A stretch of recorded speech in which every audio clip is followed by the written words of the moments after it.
el volumen, el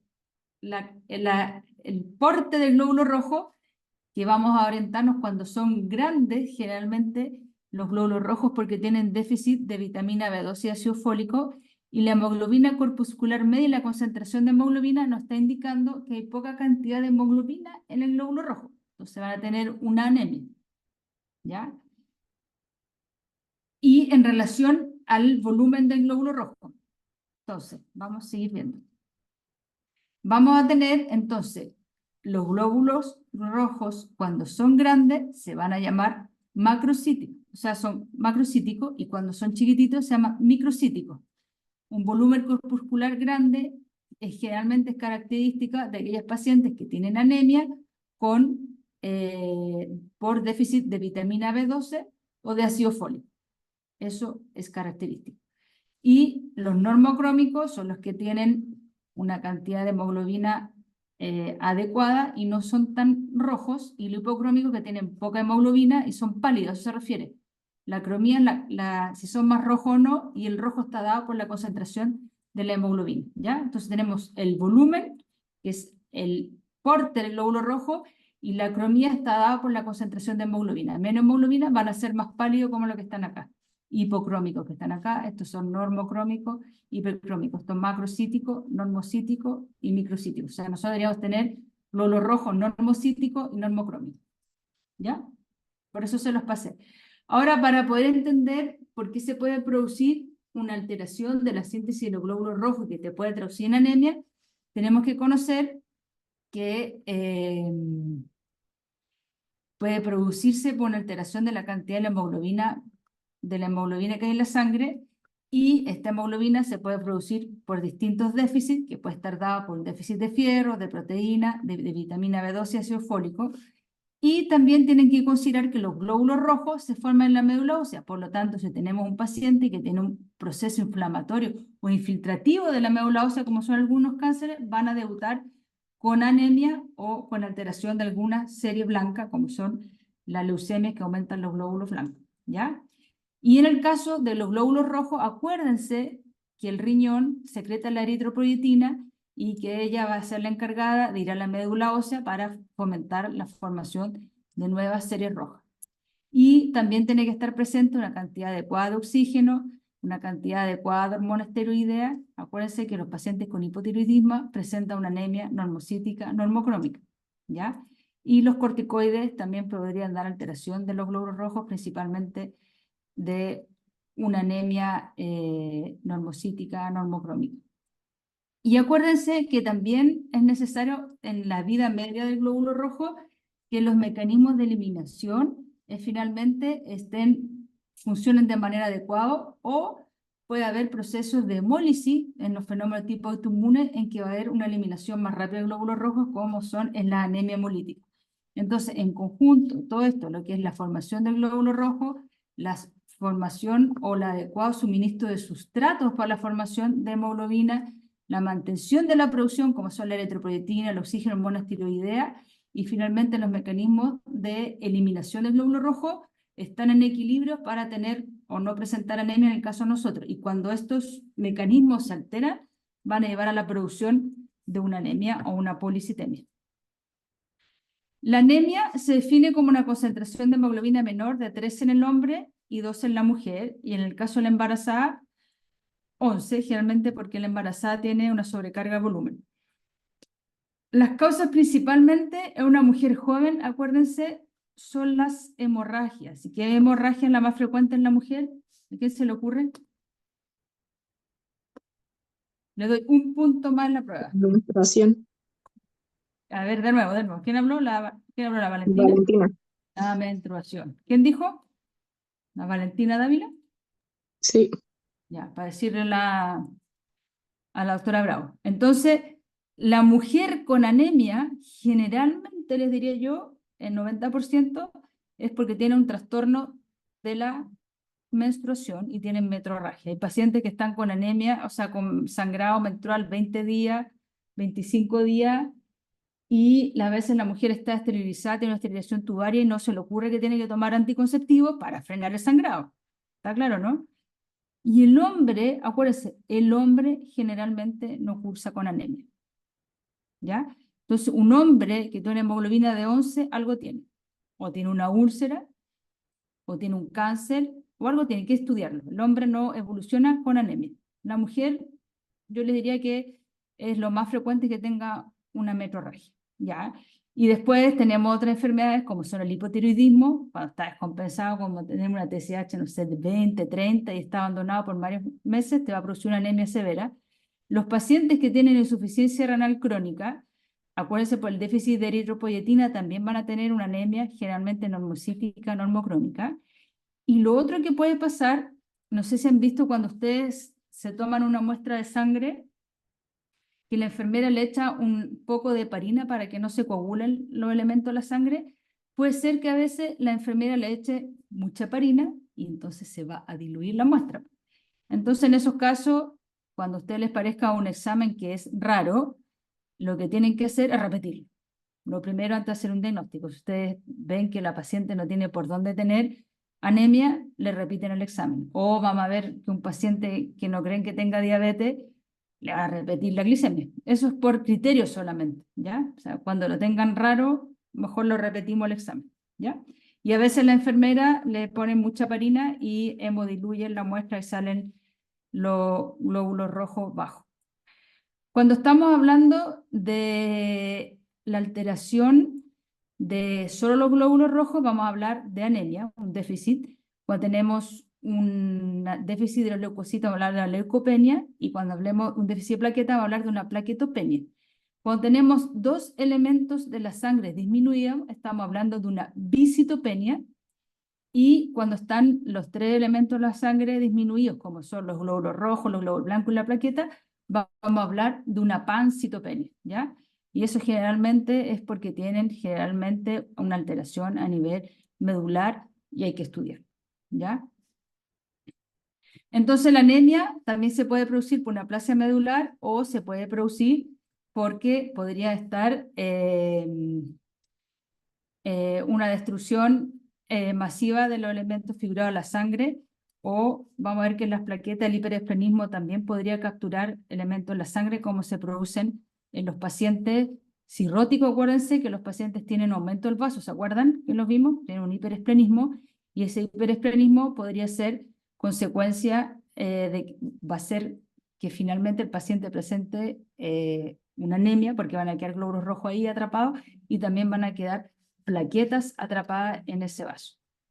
Entonces, los índices hematométricos le resumen acá: las anemias microcíticas hipocrómicas tienen un volumen corpuscular medio disminuido y una concentración media de hemoglobina disminuida, y son principalmente aquellas anemias que son por déficit de fierro o aquellos pacientes que tienen talasemia o anemia sideroblástica. ¿Qué son las talasemias? Son aquellas anemias que tienen una alteración en la síntesis de la hemoglobina, generalmente no por déficit de fierro, sino que más bien por alteración en la síntesis proteica de la hemoglobina.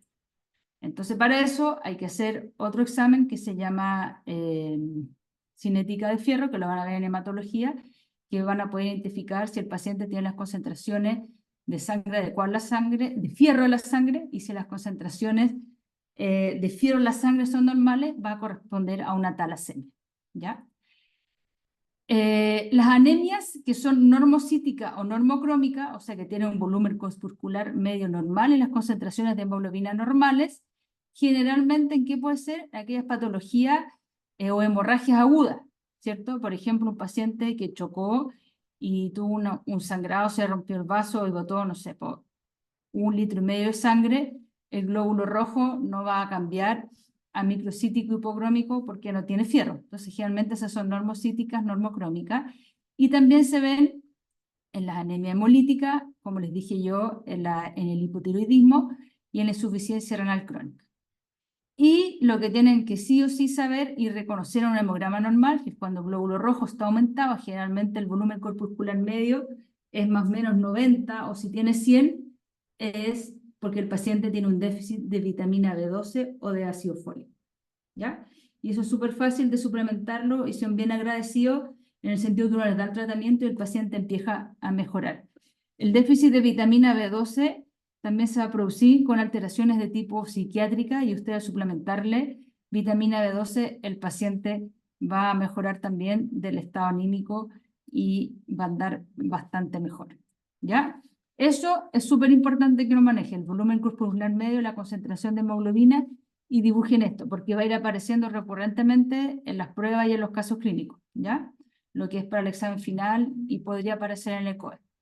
Entonces la anemia se puede producir por una anemia hemolítica, principalmente que es por la destrucción de los glóbulos rojos, y esta anemia hemolítica que se va a producir principalmente por la destrucción de glóbulos rojos a través de mecanismos inmunológicos, tiene la característica que va a tener este test de Coombs, que detecta anticuerpos contra el glóbulo rojo positivo, va a tener aumentados los reticulocitos porque la médula va a ir a generar y va a entregar más precursores de los glóbulos rojos para que no se produzca alteración a nivel de la entrega de oxígeno, y vamos a tener que la bilirrubina indirecta va a estar aumentado y la LDH va a estar aumentado. Y se mide la lactoglobina, que es un metabolito de la hemoglobina, también va a estar aumentado. Entonces, esa es una característica también de aquella anemia hemolítica. Principalmente les van a decir cuando tenga test de Coombs positivo, es porque tiene un componente tipo hemolítico que detecta estos anticuerpos contra los glóbulos rojos. ¿Ya? Por otro lado, tenemos la policitemia, y la policitemia es un aumento del hematocrito descrito por una hemoglobina mayor de 17 y una hemoglobina mayor de 15,5 en mujeres. ¿En qué caso se puede dar característicamente una policitemia sin que sea una enfermedad? ¿Quién sabe? Cuando se está en altura.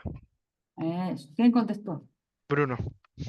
Bruno y la Valentina. Vamos a anotar acá. Gracias.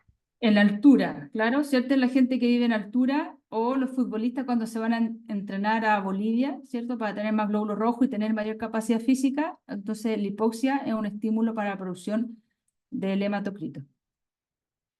Bruno y Valentina Dávila.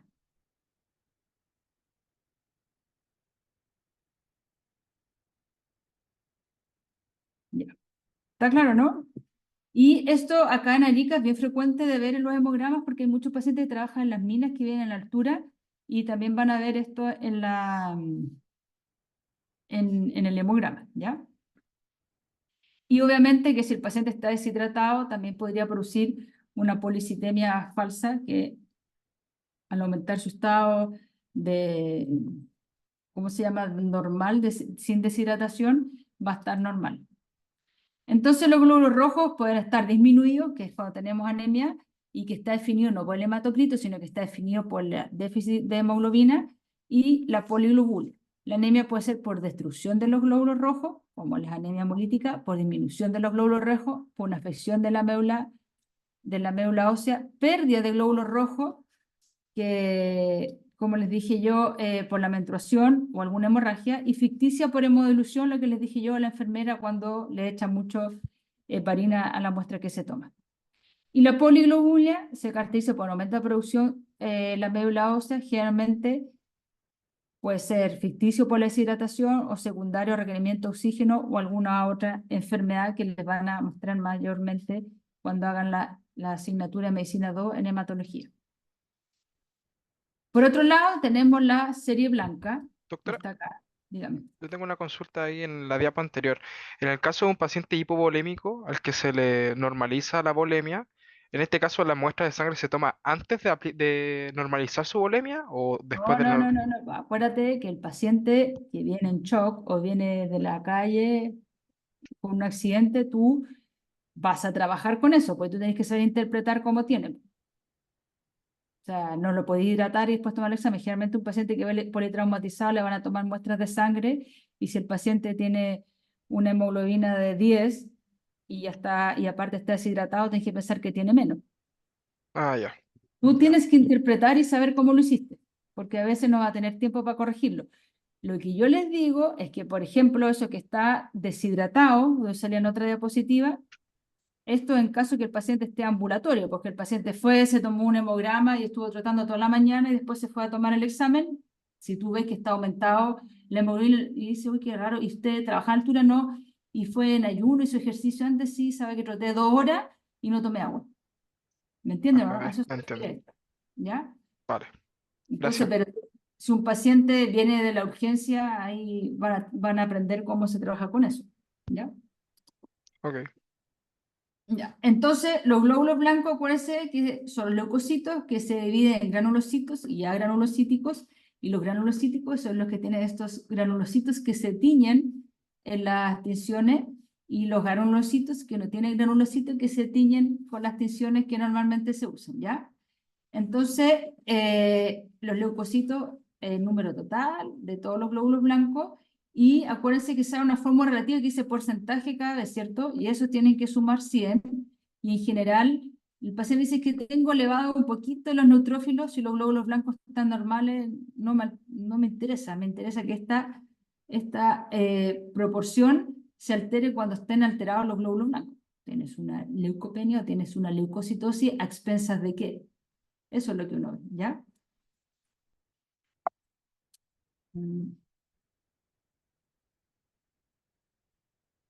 Entonces los leucocitos vamos a hablar de neutrofilia, o sea, cuando tenemos muchos glóbulos rojos, cuando tenemos más de 7500 glóbulos rojos por microlitro, y generalmente eso va a hablar de los neutrófilos, de esta serie que está acá.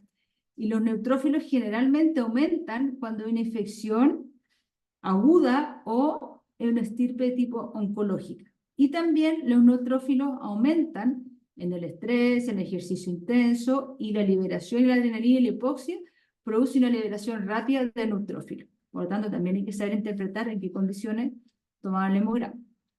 Y la neutropenia, cuando tenemos un déficit de los neutrófilos, vamos a hablar, acuérdense, el exceso más de 7500, tenemos una neutropenia leve con menos de 1500, moderada menos de 1000, y severa, generalmente se ve en pacientes que tienen neutrófilos menos de 500, ustedes a ese paciente tienen que enviarlo a hospitalizar, porque ese paciente está inmunosuprimido y tiene mucho riesgo de tener infecciones altas. Generalmente eso lo van a ver en pacientes que están en tratamiento con quimioterapia y le toman 9 hemogramas, y cuando están muy bajos, menos de 500, se hospitalizan y le ponen un fármaco que es estimulador de la médula ósea, que antes se llamaba Neucogen, ahora no sé cómo se llama, y eso hace que la médula ósea estimule más glóbulos blancos para que se puedan ir a la casa, ¿ya? Eso sí hacen urgencia, van a ver eso y tienen que mandarlo a hospitalizar. Y las neutropenias se pueden producir, uno, como les dije yo, por déficit de la producción ósea, que puede ser por farmacotoxicidad, lo que les dije yo, las quimioterapias producen neutropenia, reacción idiosincrática de algún fármaco, la leucemia, la mielodisplasia, aplasia medular, la anemia megaloblástica. O sea, las neutropenias en ningún caso podrían ser idiopáticas o normales, o por destrucción periférica, por anticuerpos, por fármacos, enfermedad autoinmune, enfermedad linfoproliferativa y el hiperesplenismo. Acuérdense que el vaso es un órgano hematopoyético, y cuando está muy grande va a producir una captura principalmente de plaquetas, y después también puede capturar y puede dejar secuestrados glóbulos blancos y glóbulos rojos, y así es uno de los mecanismos por el cual los cirróticos producen finalmente una pancitopenia. La vasofilia corresponde cuando los basófilos están aumentados más de 150 basófilos por microlitro o menos del 5% de los leucocitos, y se ven trastornos mieloproliferativos o en reacciones de hipersensibilidad. Y la eosinofilia se ve cuando son más de 450 eosinófilos por microlitro, y generalmente se ve en los trastornos alérgicos de hipersensibilidad, en las parasitosis, en los linfomas, las leucemias, tumores sólidos y la leucemia eosinofílica. Generalmente deberían aumentar con los trastornos alérgicos, pero a veces sabemos que hay pacientes que tienen alergia y no tienen tan aumentados los eosinófilos. Esto es característico. Pero si tienen aumentado los eosinófilos, tampoco debería ser un fenómeno muy normal y tendrían que ir a estudiar, ¿ya? Y los linfocitos, generalmente, el recuento tiene que ser más o menos más de 4000, hasta 4000, y más de 4000 estamos hablando de una linfocitosis que se ve principalmente en infecciones virales, y primero hizo una neutrofilia y luego se eleva la linfocitosis. O sea, también sirve para entrar al hemograma si tiene los linfocitos aumentados, o los basófilos, que en el caso de las infecciones bacterianas. En este caso, la linfocitosis va a producirse en pacientes que tienen una mononucleosis, citomegalovirus o infecciones, por ejemplo, por tuberculosis, por brucelosis, sífilis. También se puede ver en el estrés, en el paro cardíaco, en el infarto de un miocardio, el asma y episodio traumático grave. Bueno, todo esto, ustedes van a saber que el paciente está cursando con esto. Yo le estoy mostrando que esto generalmente se ve en un paciente ambulatorio que tiene una linfocitosis, debería empezar en esto. En estos casos, ustedes van a tener antecedentes y podría cuadrar, ¿ya? Y la linfopenia es al revés, cuando tenemos un recuento de menos 1000 linfocitos por microlitro, se puede ver en la tuberculosis.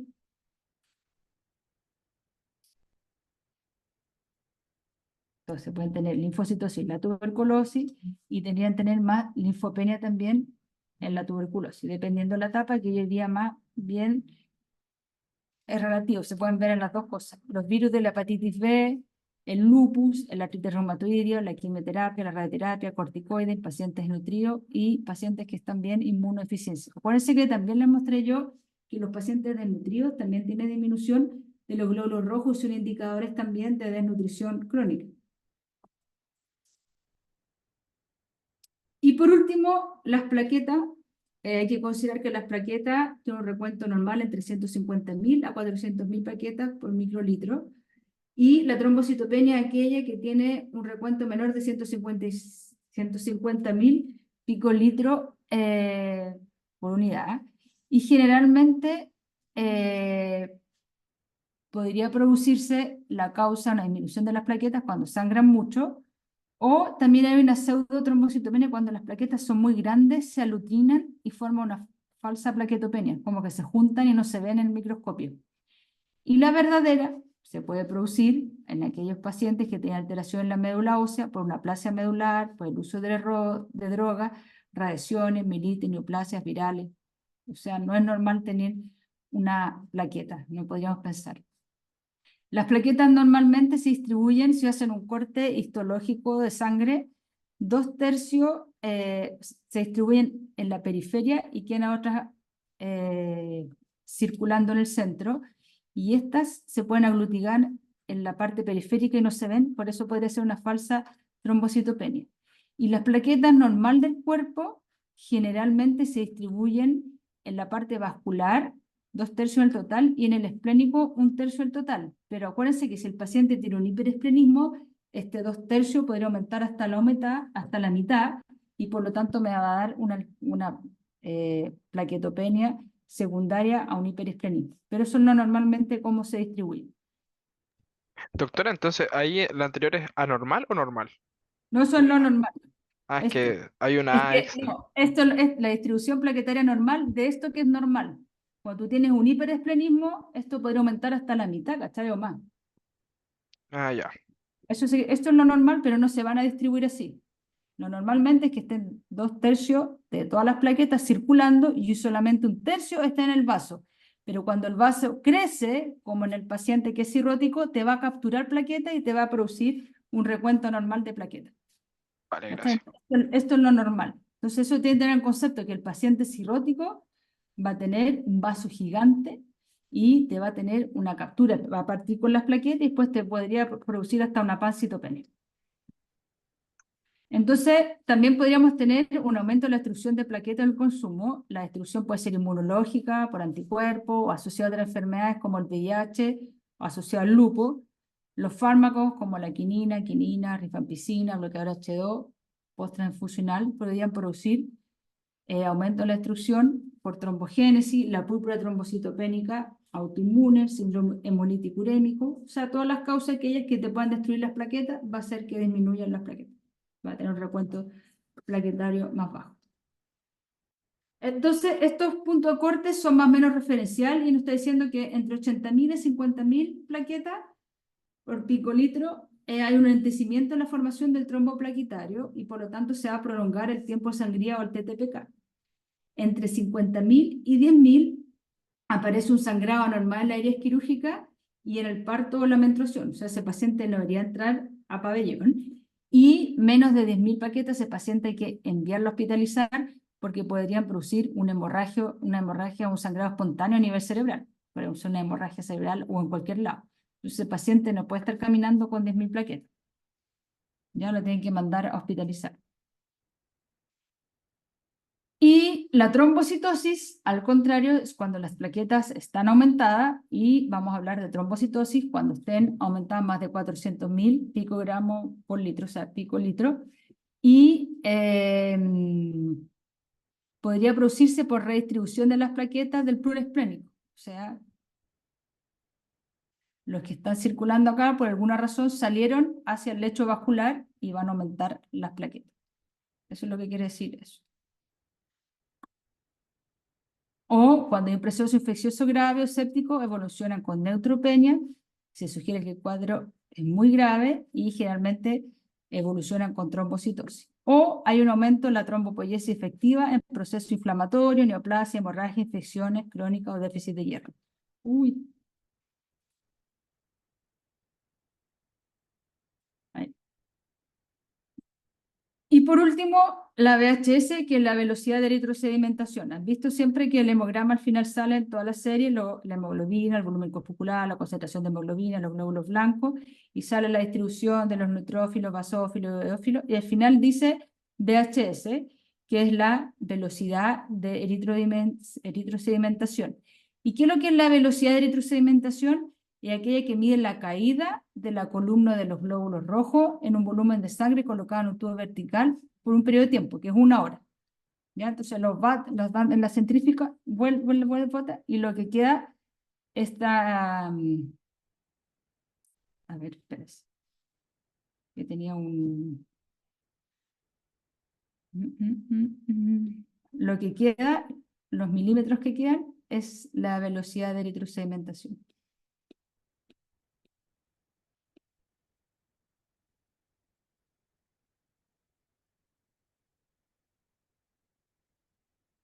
Esto.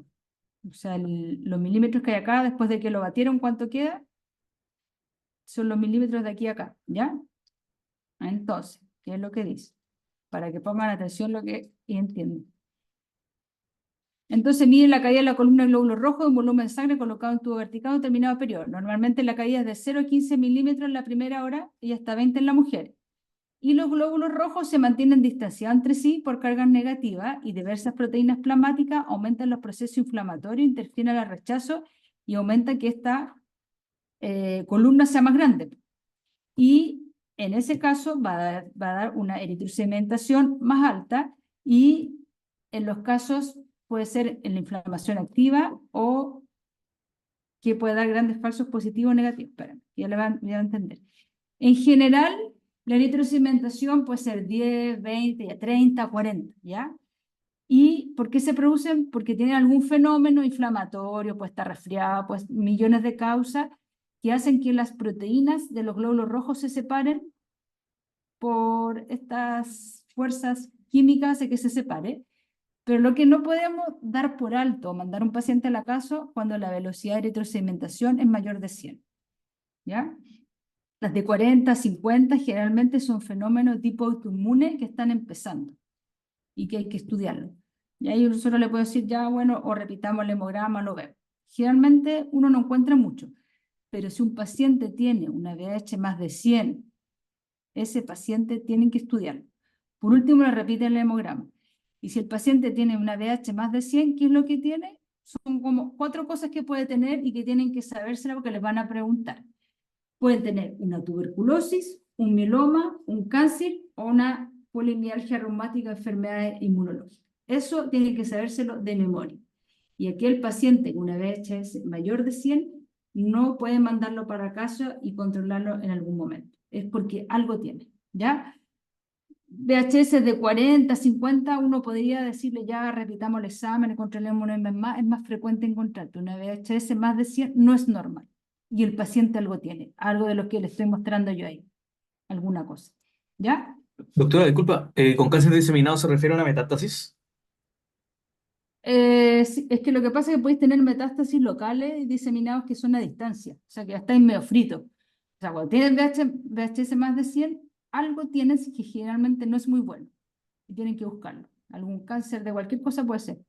Ya, gracias. ¿Por qué? Porque se alteran las proteínas que tienen los glóbulos rojos. Y acuérdense que los cánceres producen un montón de proteínas, interleuquina y cosas que no es normal, ¿ya? Entonces, para que lo sepan que eso no es normal.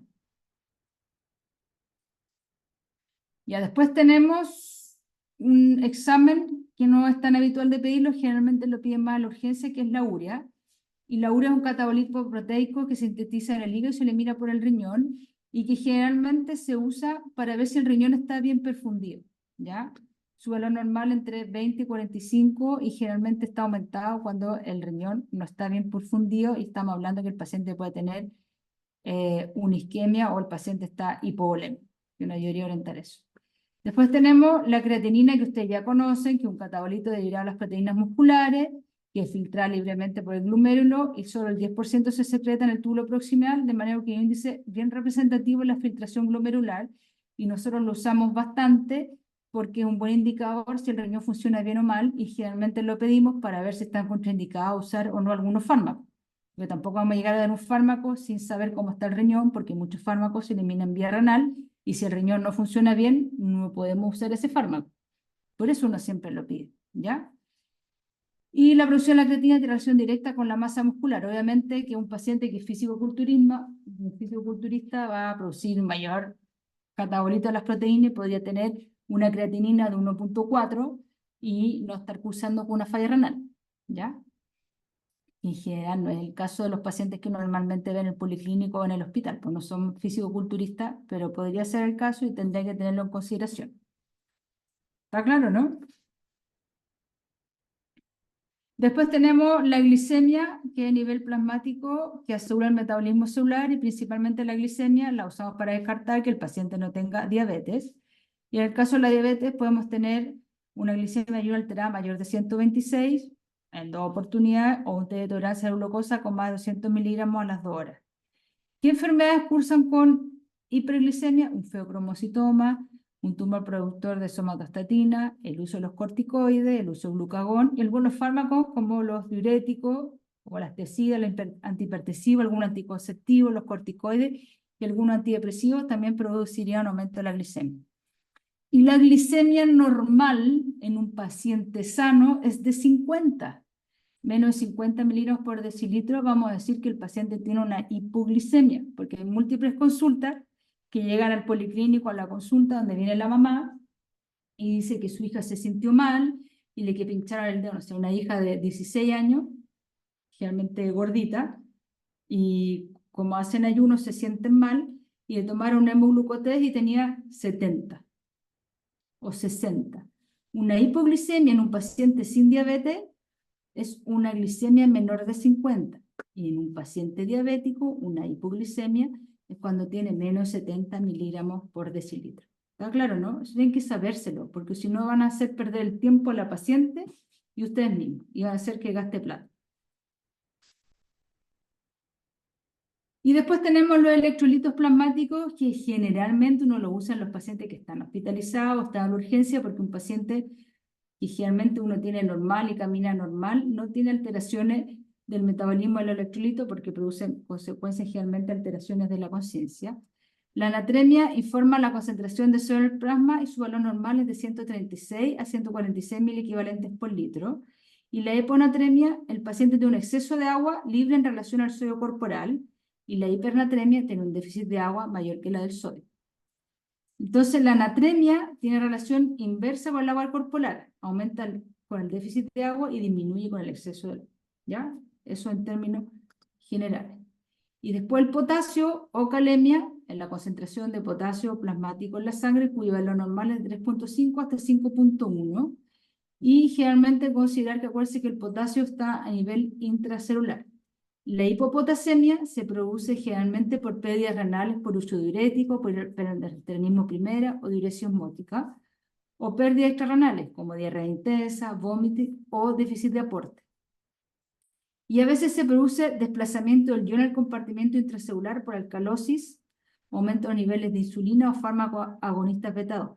De hecho, los pacientes que llegan con una insuficiencia renal crónica y que llegan con potasio de 7, uno lo que les hace, les pasa un suero glucosado con insulina, porque la insulina va a cotransportar el potasio hacia el intracelular y va a disminuir los niveles de potasio y así no va a hacer que el paciente tenga una arritmia o un paro cardíaco. Y la hiperpotasemia, el aumento del potasio en la sangre, también se puede dar un error del laboratorio. Generalmente cuando las enfermeras toman la muestra y se produce una hemólisis del glóbulo rojo, cuando es muy traumática la toma de muestra, se va a liberar una gran cantidad de potasio del intra al extracelular o hacia el plasma. Entonces generalmente esas muestras vienen informadas como sangre hemolizada, repetir muestras. ¿Ya? Entonces debe informar al laboratorio porque si no va a dar un valor de potasio muy elevado. El déficit de insulina va a producir una hiperpotasemia, la acidosis fármaco beta bloqueadora facilitaría la salida del potasio intracelular. Y la insuficiencia renal crónica también va a producir una hiperpotasemia porque no va a poder eliminarlo a través de la orina, que es la etapa tardía de la insuficiencia renal crónica. No salía nada cloro. Y el bicarbonato, acuérdense que el principal buffer plasmático, su valor normal es de 23 a 22, y generalmente, ¿para qué nos sirve? Para identificar si estamos cursando con una acidosis de tipo respiratoria o una acidosis de tipo metabólica, y también para corregir el pH en los pacientes que están hospitalizados. Acá está el cloro. Y el cloro, su valor normal es de 95 a 105, y la alteración, generalmente el cloro es acompañado de las alteraciones del equilibrio ácido-base, y la acidosis metabólica con anión GAP normal hay un aumento proporcional del cloro, y en la alcalosis metabólico hay una disminución proporcional del cloro. ¿Ya? Y vamos a pasar a otro punto, que es el heptamograma, que es las pruebas hepáticas, ¿ya? Así se denomina más científicamente, que incluye la bilirrubina, las transaminasas y la fosfatasa alcalina, y generalmente esto queda completo con la protrombina. Acuérdense que la protrombina va a ser el indicador de la función a nivel hepático. ¿Se acuerdan que lo vimos? Entonces, con eso vamos a ver si estas alteraciones generalmente tienen un curso agudo o un curso crónico. El término hepatograma no es muy preciso y generalmente las alteraciones a veces no dependen de la función renal, o sea, función hepática, y podrían producirse alteración de las pruebas hepáticas por alguna enfermedad a nivel muscular, una enfermedad ósea, y la evolución del hígado requiere otras determinaciones como la protrombina o la albúmina o la determinación de algunas proteínas. La bilirrubina es un derivado metabólico que deriva del clivaje del anillo cíclico de la hemoglobina, de la mioglobina y otro citocromo, y su valor normal es hasta 1. ¿Ya? La manifestación clínica de la hiperbilirubinemia es la ictericia, que aparece cuando los valores de bilirrubina superan los 2 miligramos por decilitro. Ya lo habíamos visto antes. Y las transaminasas son todas estas enzimas hepáticas que nosotros vemos y que tenemos que saber que la alaninoaminotransferasa, ALAT, o GPT, va a alterarse principalmente o va a aumentar cuando hay una alteración al parénquima hepático. La aspartato aminotransferasa, o GOT o ACT, es cuando se puede aumentar cuando hay una alteración en el hígado, miocardio, músculo esquelético, páncreas y pulmones. O sea, esta enzima está en todos estos órganos, por lo tanto no es tan específica. Y la GGT o gamma-glutamina transpeptidasa es una enzima que está en los hepatocitos, en el epitelio biliar, y su valor normal es de 80 a 20. Los aumentos de las transaminasas pueden darse en hepatitis virales o alguna anoxia de tipo viral y en enfermedades de tipo isquémica del miocardio o el músculo, ¿ya? Por lo tanto, son específicas y tienen que ir en el contexto de lo que les dije inicialmente de una anamnesis bien hecha. Y su determinación sería útil para controlar la enfermedad. Y su nivel plasmático no orienta sobre la gravedad ni el pronóstico de la lesión. ¿Qué quiere decir este?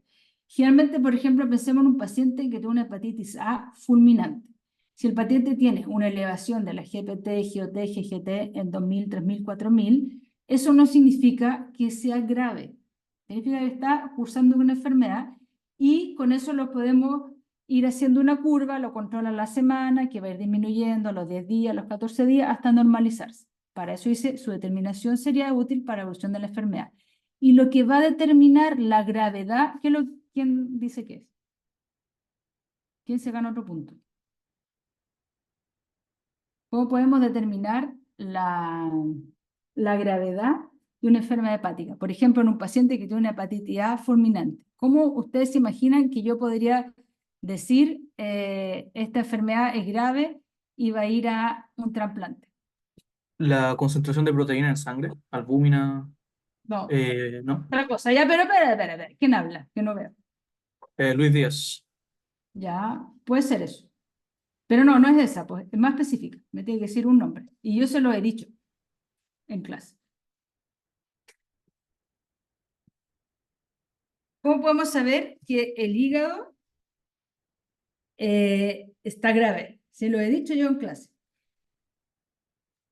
Las manifestaciones clínicas que presenta. No. Con examen. Acá tú tienes un paciente, miren, esto es un paciente que tiene una hepatitis aguda A. Cuando uno come caca, va a comer tangna y se come una chancha asquerosa, o va al centro y se dio una hepatitis tan amarillos como pato, tienen la GPT, la GOT, la GGT en 3000 o 4000, ¿ya? Elevada.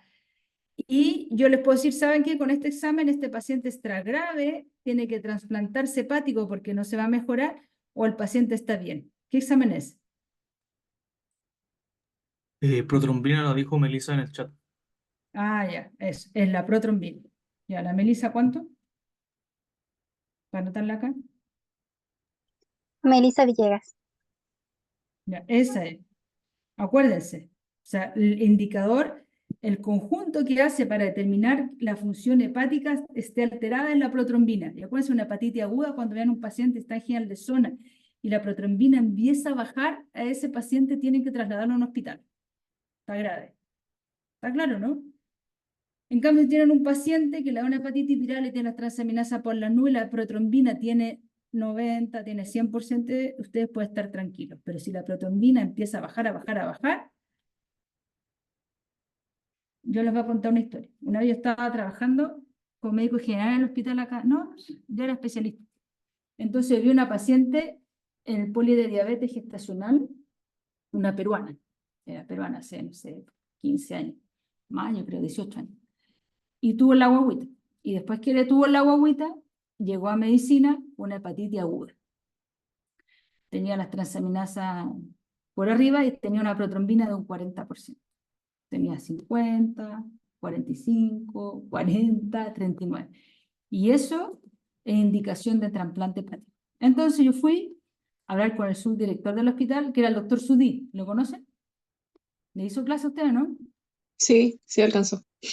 Entonces fui con él y dije, oiga, doctor, ¿sabe que esta señora es peruana, es ilegal y hay que mandarla a Santiago a trasplante hepático, que era traer un avión ambulancia, o la manda a Perú? Eso lo decide él, pues yo le fui a contar nomás y verá qué. Entonces el caballero agarró una ambulancia, la guagua no sé dónde se quedó, porque estaba recién nacida la guagua, le echó una ambulancia, llamó a Tacna y la señora pasó la frontera y se murió. ¿Ya? Para que se acuerden, la protrombina determina la gravedad de las enfermedades hepáticas y hay un punto de no retorno donde solo te pueden mejorar con el trasplante hepático. ¿Está claro, no? Eso se los cuento para que se acuerden porque a mí no me lo enseñaron, lo aprendí ahí en ese momento. Entonces, la protrombina, ¿ya? Y esto también tienen que saber que también les va a pasar y también aparece en las pruebas, son las fosfatasas alcalinas. La fosfatasa alcalina es una enzima que está presente en el hígado, en el hueso, el intestino, el riñón y la placenta, ¿ya? A nivel hepático aumentan en todos aquellos pacientes con síndrome colestásico, o sea, los que está tapado el paso de las vías biliares, eso se llama colestásico, o en aquellos procesos que tienen un tumor que ocupa y no deja drenar la bilis. Su valor normal es hasta 2,79 y miren lo que está aumentado. ¿Dónde está aumentado? Cuando el paciente crece, en la niñez está aumentado, en los niños están aumentadas las fosfatasas alcalinas. En las fracturas también están aumentados. ¿Por qué? Porque también las fosfatasas alcalinas se producen en el hueso. Y también está aumentado en las metástasis óseas, porque son del hueso, y en la enfermedad Paget. que son enfermedades raras. Entonces, en un niño, si le preguntan, que también yo he visto, que le preguntan, va una mamá a ustedes cuando se agian de zona y le llegan con una prueba hepática que le pidieron. Acuérdense que ustedes piden exámenes a veces por pedir, y los exámenes por pedir tienen que saber y qué esperan encontrar. Por eso les digo, ¿qué examen le va a pedir para este paciente? Una prueba hepática. ¿Por qué la pide una prueba hepática? Ah, porque yo creo que tiene una hepatitis. Pide la hepatitis. Pero en un paciente sano, niño, le estoy hablando de 10 años, puede tener la fosfatasa alcalina hasta en 1000, 2000, porque está creciendo. ¿Ya? Entonces tampoco háganle cera y no hagan gastar plata al paciente, y tiene que estar en el contexto de que el paciente crece. ¿Estamos? Ya. Y otro indicador también de la función hepática, pero que no es tanto el pronóstico, sino que más bien evalúa si es más crónico o no, no es tanto gravedad, es la albúmina. Y la albúmina es sintetizada principalmente por el hígado y va a estar alterada principalmente en los pacientes cirróticos terminales. Generalmente los pacientes se van a morir con una hipoalbuminemia severa, con una distensión abdominal y con un edema periférico severo. La albúmina es la proteína plasmática más abundante, son los 2/3 de la proteína, es la que está a cargo del poro oncótico del plasma en condiciones normales, y su valor normal oscila entre 3.5 a 5 y su vida media es de 20 días. ¿Se que los vimos en las clases de evaluación del estado nutricional, que le dije que duraba más o menos 3 semanas y era un indicador si el paciente se recuperaba o no? ¿Se acuerdan que lo vimos? A lo mejor no se acuerda, pero cuando lo estudien lo van a ver. Y la albúmina, hay que recordar que es una proteína que transporta otras hormonas como la tiroxina, el cortisol, los estrógenos, la warfarina, la penicilina, por eso es importante. Y también se va a alterar y va a ser transportadora del calcio, y por eso hay que hacer algunas correcciones. En el caso del calcio, se hay una hipoalbuminemia. La hipoalbuminemia también se ve en pacientes desnutridos, en pacientes con insuficiencia hepática, síndrome nefrótico, o pacientes que tienen alteraciones a nivel intestinales como la enteropatía. Y por último, el último metabolito que les muestro es el ácido úrico, que es un producto final de la purina.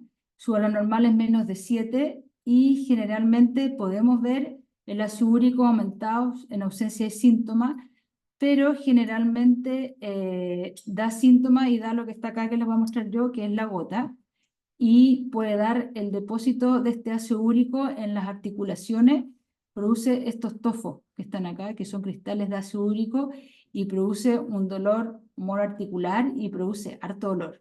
Yo he visto, y también produce la acumulación del ácido úrico, puede producir litasia a nivel del riñón por sobresaturación de las vías urinarias, por eso hay que tratarlo. Y la hiperuricemia también se ve en síndromes mieloproliferativos, que son síndromes casi como un cáncer que sea a nivel de la médula ósea. Cuando hay lisis tumoral, porque es un metabolito que también es intracelular, cuando hay insuficiencia renal por un déficit de que no puede eliminar el riñón este ácido úrico, o el uso diurético, la cirrosis, la cetoacidosis diabética, en la obesidad, en la hipertensión, en la ingestión de alcohol y el uso de algunos saliciláticos y otros medicamentos citotóxicos. Y esa era la última. Entonces esa es una clase inventada por mí para darle algunos conceptos generales de algunos exámenes, y ojalá los puedan usar para el entendimiento de lo que es la historia clínica y el uso de los exámenes.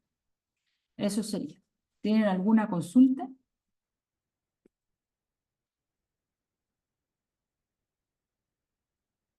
Yo tengo una consulta, doctora. Consulte. ¿Un aumento en el ácido úrico me indicaría un daño a qué nivel? ¿Un daño renal? ¿Un daño No, no, no, no, hepático? no, no, no, no, no, no. El ácido úrico se puede producir por distintas causas. Hay gente que come y no tiene como el poder de degradación del ácido úrico y te produce hiperuricemia. Y lo más frecuente en el contexto de un paciente que tiene un síndrome metabólico, que vamos a ver el próximo semestre, que esta resistencia a la insulina hace que se produzca eso. Pero cuando es muy exagerado, se puede producir lo que yo le mostré acá, Lo de la gota. lo de la gota, pero también el ácido úrico puede evolucionar con estos síndromes mieloproliferasivos, leucemia tumoral, cetoacidosis diabético, acá está la obesidad. En general, si tú ves un paciente raro, va a haber un síndrome mieloproliferativo, va a haber un hemograma alterado con el ácido úrico alto, tienes que cruzar el cable que tiene otra cosa. Pero eso los Claro. pongo ahí. Entonces, lo que les digo yo, todos estos cuadros que son como de memoria, de verdad que sirven después, uno después con el tiempo relaciona y dice si en realidad se asocia a eso y todo lo demás, pero esto van a tener que sabérselo para que hagan la conexión y digan, bueno, en realidad el paciente tiene algo más, porque generalmente el paciente no tiene cosas saltadas, no tiene el ácido úrico alto, tiene una visitopenia y tiene una baja de peso, tiene un tumor, ¿me entienden o no? Claro. Después, cuando tengan más pacientes, van a ver que se hace como una unidad diagnóstica y el paciente no tiene diagnóstico saltado. No tiene, generalmente tiene una cosa. Por ejemplo, los pacientes cuando estén en el hospital van a ver eso, que tiene un solo diagnóstico que te va a explicar todo lo que tú vas viendo después, que a medida que lo vas estudiando lo encuentras. Por eso es importante que estos malditos cuadros que aparecen ahí llenos de causa, tienen que sabérselo para poder sospecharlo, porque si no lo conocen, ¿cómo van a pensar que tiene eso? Eso es lo que les digo yo. De memoria no le va a aparecer a generaciones, puede decir, puede tener un tumor o puede tener un cáncer, si no lo saben. Por eso tienen que estudiar. ¿Ya? Ya, Doc, Es- clarito. sería. ¿Ya? Acuérdense bien esta clase, le hace lo que le mandé, pues siempre aparecen preguntas de eso en el examen y en la última prueba que les queda. ¿Ya? Así que eso, que les vaya bien. Ahí nos vamos a estar viendo. Disculpen el retraso, pero tenía que hacer 1000 cosas y cada vez que iba a hacer la clase no podía. Así que, pero ahí está. ¿Alguna otra consulta? Sí, en el cuadro de linfopenia usted había mencionado que las personas con desnutrición tenían También tienen, acuérdense que en un indicador de la desnutrición es la cantidad de glóbulos blancos. ¿Se acuerdan que vean la clase que les vi en evaluación del estado nutricional? Sí, pero la otra duda es que en eso mismo también había mencionado que tenían una disminución de los glóbulos rojos también. O sea, la desnutrición al final te va a producir eso, pero lo primero que te produce es una disminución de los glóbulos blancos. Entonces sería como una desnutrición grave, había una... Lo primero que te va a Entonces, producir es la disminución de los linfocitos ya, y los glóbulos blancos te va a producir por la desnutrición proteica. Y después, obviamente, a ver, acuérdense que es que vamos a ver después eso.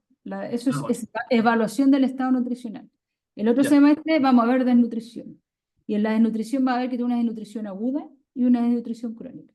En la desnutrición aguda, como es aguda, no vas a tener alteraciones de nada. Y la desnutrición crónica sí. Eso lo va a mostrar. ya, Ahora, quédense con que los glóbulos blancos es un indicador de malnutrición crónica. Si están muy bajos es porque tienes una desnutrición más bien de tipo proteica. Y como no tienes proteínas y no comes, no van a funcionar tus glóbulos blancos y vas a tener una alteración de la inmunidad. Eso es el concepto. Entonces está grave también. ya. Eso, doctora, muchas gracias. ¿Alguna otra pregunta? Ya, eso sería. Gracias por venir. Cualquier cosa me pueden preguntar o el Bruno me puede hacer llegar sus consultas, no tengo ningún problema, ¿ya? Que les vaya muy bien. Nos vemos. Chao. Igualmente, doctora, chao, cuídese. Chao.